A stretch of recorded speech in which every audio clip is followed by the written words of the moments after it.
that you do in giving community. I love our small business owners. It is what you do. I'm going to talk a bit about you in a minute, but you are part of the fabric, the essential fabric of a community that cares about one another. Thank you for everything. And thank you to the outstanding congressional delegation, Senator Shaheen, Representatives Pappas and Elster, and all the leaders who are here today. Thank you all. Thank you all for taking the time to be here this afternoon. Thank you, everyone.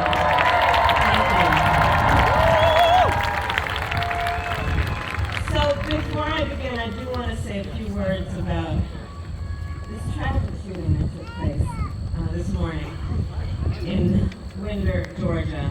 We're still gathering information about what happened, but we know that there were multiple fatalities and injuries. And, you know, our hearts are with all the students, the teachers, and their families, of course. And we are grateful to the first responders and law enforcement that were on the scene. But this is just a senseless tragedy on top of so many senseless tragedies. And it's just outrageous that every day in our country, in the United States of America, that parents have to send their children to school worried about whether or not their child will come home alive. It's senseless. It is. We've got to stop it. And we have to end this epidemic of gun violence in our country. You know, it doesn't have to be this way. It doesn't have to be this way. So we will continue, of course, to send our prayers and our thoughts to the families and all those who were affected, including, you know, I'm going off script right now, but listen, I mean, you know, at the last year, I started a college tour. And I've traveled our country meeting with our young leaders, right? And so it's college-age young leaders. So I do trade schools, colleges, universities, community colleges. By the way, I love Gen Z. I just love Gen Z. One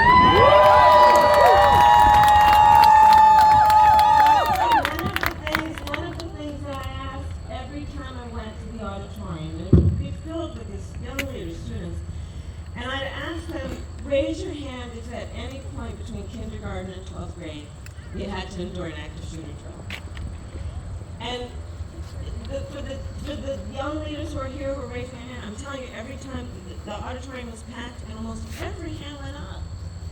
You know, a lot of us, I'll speak about myself, you know, we had, well, I grew up in California, earthquake drills, we had fire drills, but our kids are sitting in a classroom where they should be fulfilling their God-given potential, and some part of their big, beautiful brain is concerned about a shooter busting through the door of the classroom. It does not have to be this way. It doesn't have to be this way.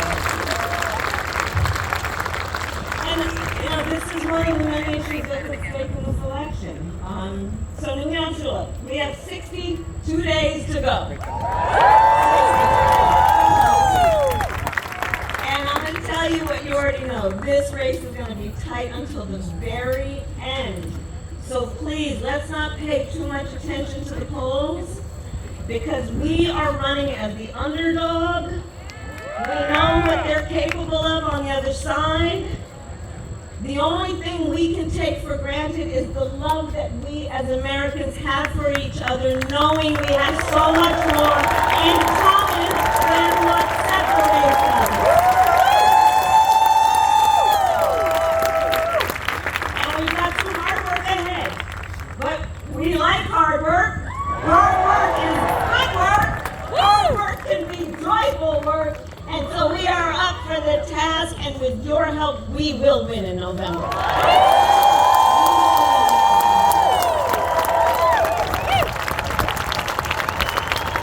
And that, in large part, is because we know what we stand for, and when you know what you stand for, you know what to fight for.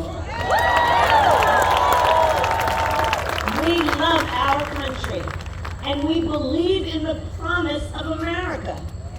That's so much of what I think brings us all together this afternoon. We believe promise of America, and that includes a topic we're going to discuss today, which is what I call an opportunity economy, building an opportunity economy. And my vision of an opportunity economy is one where everyone can compete and have a real chance to succeed, where everyone, regardless of who they are, where they start, can build wealth, including intergenerational wealth, where workers are treated with dignity and everyone has the freedom to join a union if they choose. Where there are no barriers to opportunity, so anyone who wants to start a business can have access to the tools and the resources they need to do that.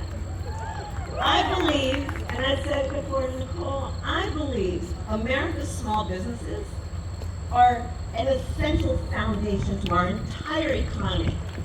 Think about it. Think about it. Small businesses in our country employ half of all private sector workers. Half of all private sector workers own or run a small business or work for a small business. They do trillions of dollars of business every year. They generate revenue that helps repair our roads and pay our teachers. And you know, for all of those who are or know small business owners, the thing I love about you is that you're not only leaders in business, you are civic leaders. You are community leaders. You are mentors. You hire locally. You believe in the community, and you're part of the glue of the fabric that holds communities together. You provide the local meeting space. You are the types of folks where you know who your regulars are, and when someone's walking in the door and you can tell they've had a bad day, you know exactly what they need. Isn't that the best of who they are?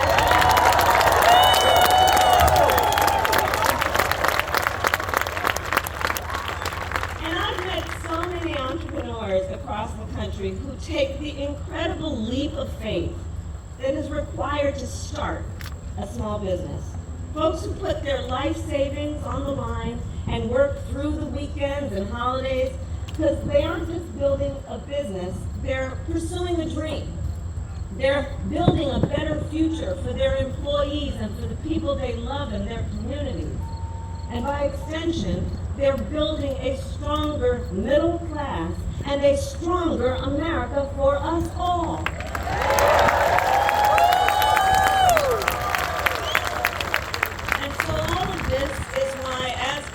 One of my highest priorities will be to strengthen America's small businesses. And here I am in New Hampshire to announce a few elements of my plan to do that.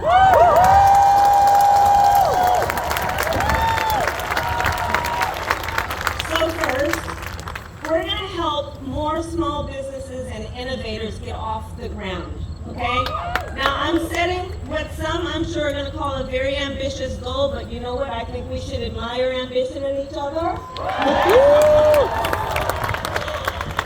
So I want to see 25 million new small business applications by the end of my first term. And to help achieve this, we will lower the cost of starting a new business. So here's the thing. On average, it costs about $40,000 to start a new business in America. That is a great financial barrier for a lot of folks, and it can hold entrepreneurs back. And the current tax deduction for a startup is just $5,000. Okay? So then you got to make up the delta there. You got to figure out how you're going to do that. Not everyone has access to that kind of wealth and capital. So, part of my plan is we will expand the tax deduction for startups to $50,000.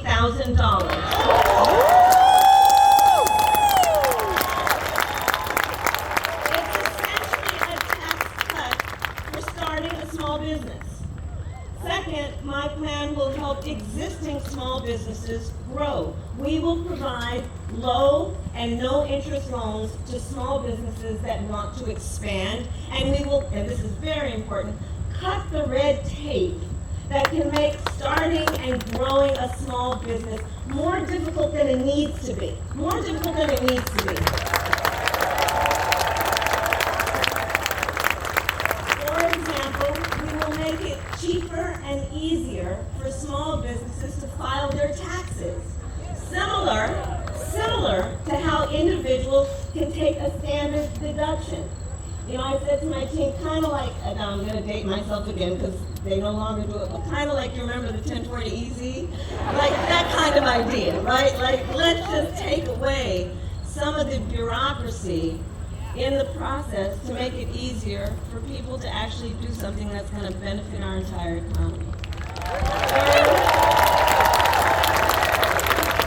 Third, my plan will invest in small businesses and innovators throughout America. And here's why. We know that talent exists everywhere in our country, from rural towns to city centers. But not everyone has access to the financing, to venture capital, or expert advice. It's not that they don't have the skills, it's not that they don't have the work ethic. It's access to these resources. So under my plan, we will expand access to venture capital, we will support innovation hubs and business incubators, and we will increase federal contracts with small businesses. And we will have a particular focus on small businesses in rural communities, like right here in New Hampshire.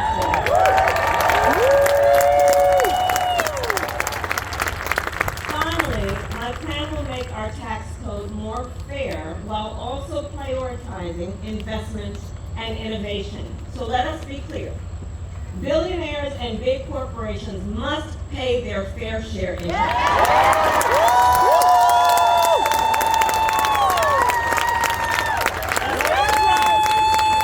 That's not right. That those who can most afford it are often paying a lower tax rate than our teachers and our nurses and our firefighters. That's not right. It's just not right.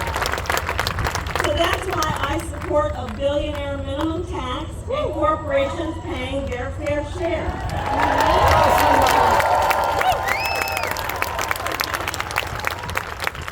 And while we ensure that the wealthy and big corporations pay their fair share, we will tax capital gains at a rate that rewards investment in America's innovators, founders, and small businesses. So here's the detail. If you earn $1 million a year or more, the tax rate on your long-term capital gains will be 28% under my plan, because we know when the government encourages investment, it leads to broad-based economic growth and it creates jobs, which makes our economy stronger. Now compare that to what Donald Trump plans.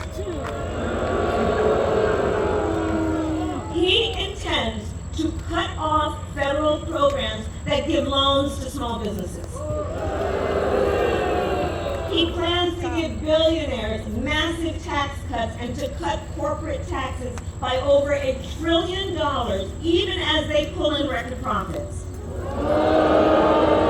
His plans will add more than $5 trillion to the national debt, and that is on top of the $2 trillion tax cut he gave them when he was president and when he exploded the deficit. We know how to count. We know how to count. And now he also wants to impose what in effect is a national sales tax on everyday products and basic necessities, which will skyrocket the cost for families and small businesses. And New Hampshire, on top of all of this, if Donald Trump were to win in November, he intends to end the Affordable Care Act, which would significantly increase costs on small businesses, as we know. And, well, you know what? The courts are going to handle that, and we will handle November.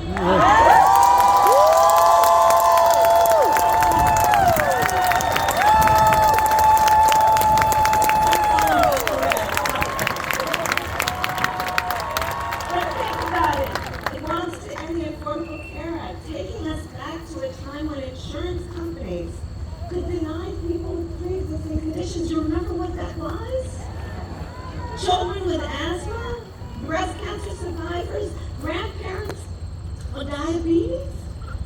So, yeah, look, we are here to tell him and them we are not going back.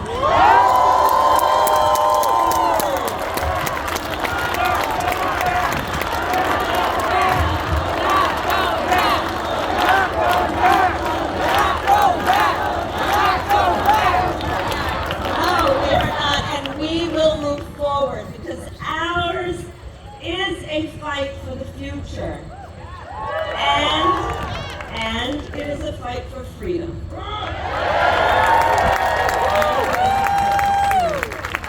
I don't have to tell the folks in New Hampshire, the live free or die state, you know the importance of individual freedoms, fundamental freedoms. You know how hard people fought for these freedoms, and that they are foundational to who we are and what we stand for as Americans, including the fundamental freedom of a woman to make decisions about her own body and not have the government telling her what to do.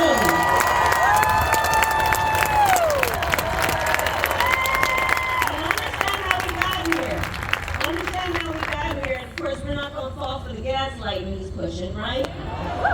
When he was president, Donald Trump hand-picked 3 members of the United States Supreme Court with the intention that they would undo the protections of Roe v. Wade. And as he intended, they did. And now, in more than 20 states in our nation, there is a Trump abortion ban. Many with no exceptions even for rape and incest, which is immoral. Immoral! And let us agree, and I know we do, one does not have to abandon their faith or deeply held beliefs to agree. The government should not be telling her what to do with her body.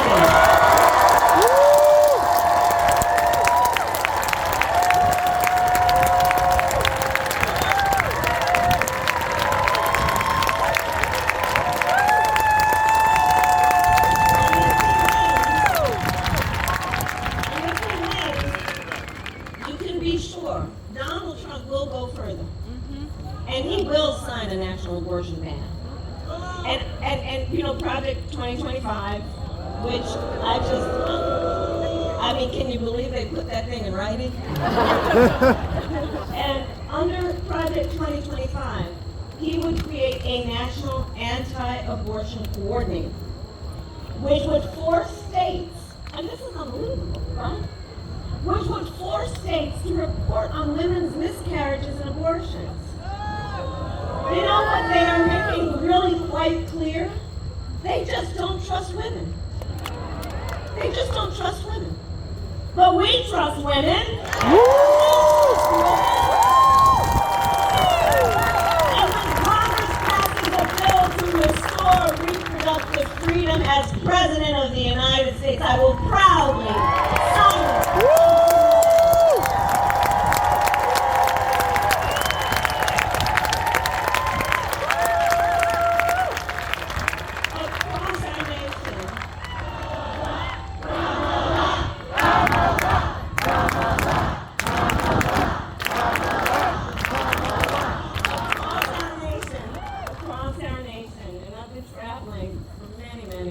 Years actually, but certainly months most recently. Across our nation, I'm telling you, we are witnessing a full-on attack on hard-fought, hard-won fundamental freedoms and rights, including the freedom to vote, the freedom to be safe from gun violence, the freedom to breathe clean air and drink clean water, the freedom to love who you love openly and with pride.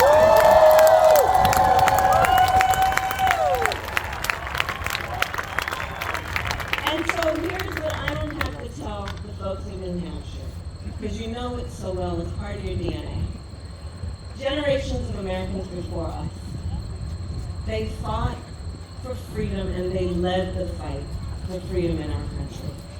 And now, the baton is in our hands. The baton is in our hands.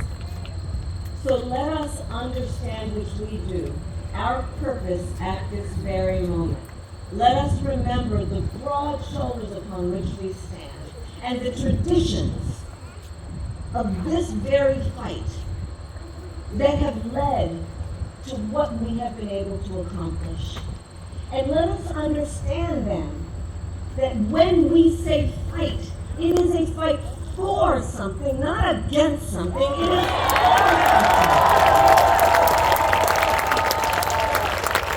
That's what we're talking about when we talk about a new way forward. This is for something.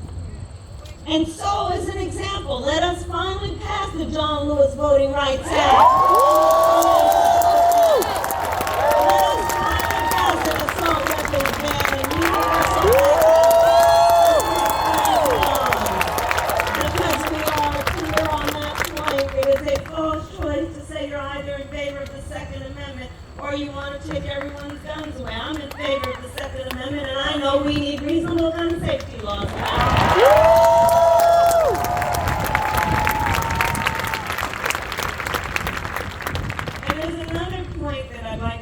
About this election in 24.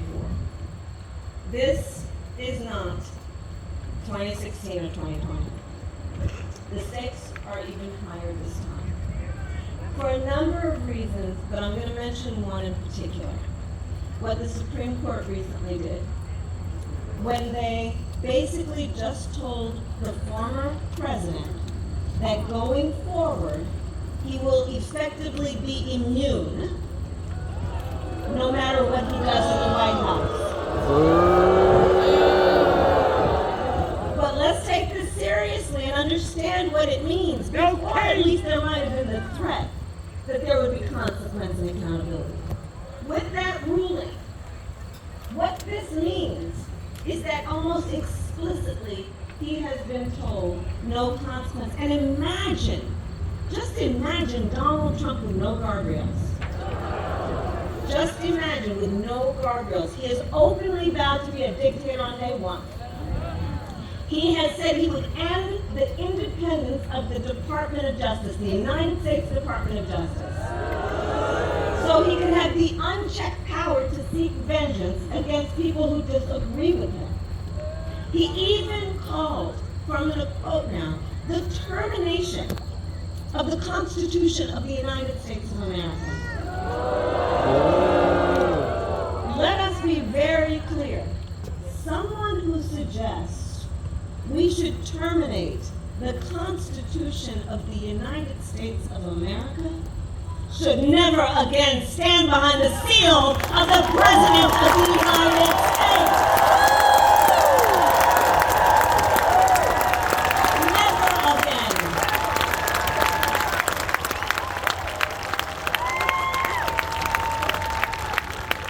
So I'll end where I started. When it comes down to it, we are all here together because we love our country.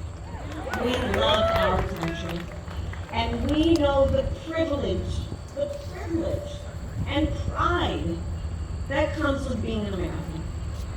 And I do believe it is one of the highest forms of patriotism to fight for the ideals of our country. That is how we realize the promise of America.